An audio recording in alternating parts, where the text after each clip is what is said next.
Tiga berita politik terbaru hari ini. Prabowo, top, bikin militer Indonesia jadi macan Asia Tenggara. Berita kedua, isu terbaru reshuffle. BG, Menko Polhukam, Andika Perkasa, Kepala BIN, Mahfud, jadi bumerang Jokowi. Berita ketiga, Kapolri Listio Sigit terseret. Bantu rakyat dipecat. Banting rakyat, cukup minta maaf. Berita pertama, Prabowo top, bikin militer Indonesia jadi macan Asia Tenggara. Menteri Pertahanan Republik Indonesia, Prabowo Subianto, patut dianjungi jempol. Global Firepower dalam indeks yang dirilis menempatkan kekuatan militer Indonesia merupakan teratas di Asia Tenggara.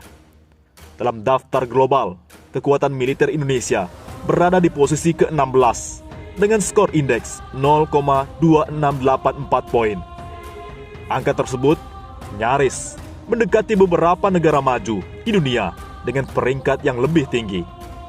Untuk diketahui, dalam indeks global firepower itu, semakin kecil skor, maka semakin tinggi kekuatan militer suatu negara. Sebaliknya, semakin tinggi skor indeks, maka berarti semakin rendah indeks kekuatan militernya. Dalam pengindeksan itu, Global Firepower menggunakan lebih dari 50 indikator untuk menghitung skor indeks kekuatan militer setiap negara. Negara-negara kecil yang memiliki kelebihan dalam perhitungan di beberapa indikator menjadi keunggulan dalam bersaing dengan negara-negara maju. Di Asia Tenggara, ada Vietnam di bawah Indonesia dengan skor indeks kekuatan militer sebesar 0,4189 atau berada di peringkat 24 global. Berikutnya Thailand dengan skor indeks kekuatan 0,4427 atau posisi ke-26 dunia. Peringkat keempat di Asia Tenggara ditempati Myanmar dengan nilai 0,6521. Menyusul berikutnya Singapura, Malaysia, Filipina, Kamboja, dan Laos. Global Firepower tidak menyebutkan berapa skor indeks kekuatan negara-negara Asia Tenggara lainnya, yakni Brunei Darussalam dan Timor Leste. Berita kedua, isu terbaru reshuffle, BG Menko Polhukam, Andika Perkasa, Kepala BIN, Mahfud, jadi bumerang Jokowi. Presiden Joko Widodo dikabarkan akan mengirimkan surat presiden atau surprise terkait nama calon Panglima TNI ke DPR RI pada bulan ini.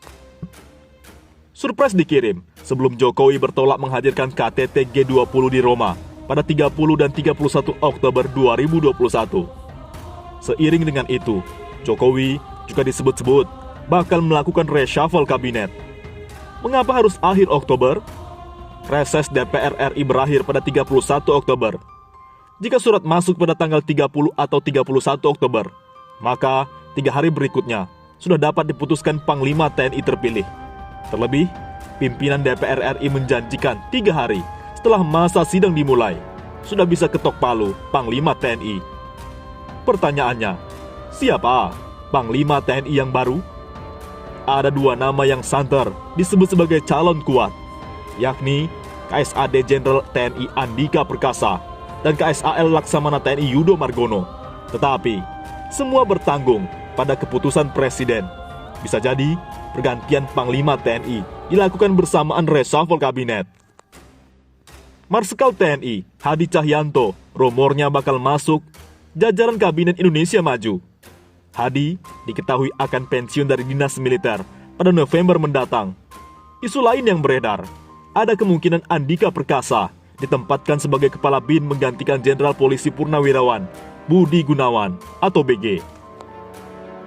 Selanjutnya, BG diplot menjadi Menko Polhukam. Kemudian, Mahfud MD digeser menjadi Menteri Hukum dan HAM atau Menkumham, menggantikan Yasona Halauli.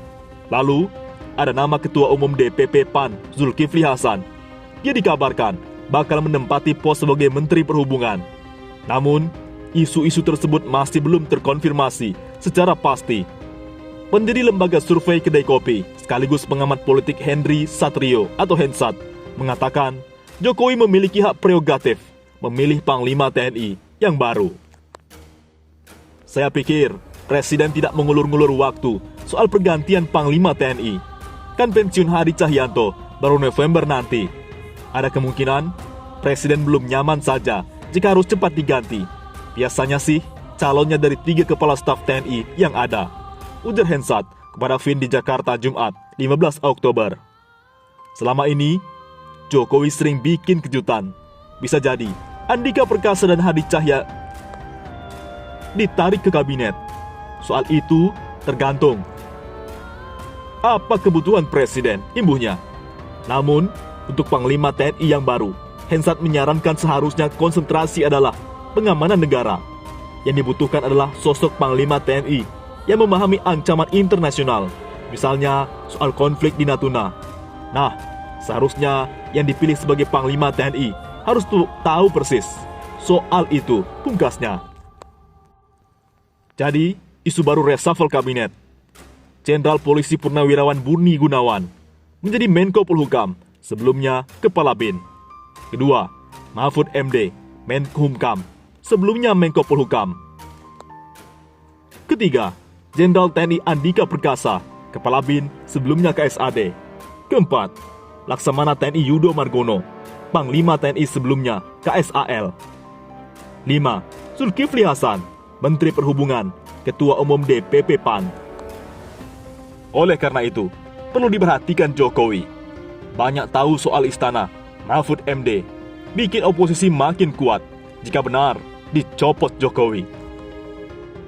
Berita ketiga, Kapolri terseret, bantu rakyat dipecat, banting rakyat, cukup minta maaf. Netizen menyoroti 2 kejadian berturutan yang lagi hangat diperbincangkan. Belum lama, Brigjen TNI Junior Tumilar dipecat dari jabatannya sebagai Inspektur Kodam Irdam 8 Merdeka gara-gara membela rakyat kecil dalam kasus sengketa lahan dengan pengembang PT Ciputra Internasional. Brigjen TNI Junior Tumilar. Lalu berikutnya, ada kejadian aparat polisi yang membanting mahasiswa hingga pingsan dan kejang-kejang. Lalu, si aparat minta maaf dan mengaku refleks. Dari sini, netizen membandingkan 2 kondisi yang berbeda. Bantu rakyat dipecat dan dipidana militer. Banting rakyat, cukup minta maaf. Demikian caption gambar yang diposting akun Enggal Pramukti di Twitter, Jumat 15 Oktober. Sementara itu, praktisi hukum minta Brigadir NP, pelaku pembanting mahasiswa, ditindak. Tidak cukup minta maaf.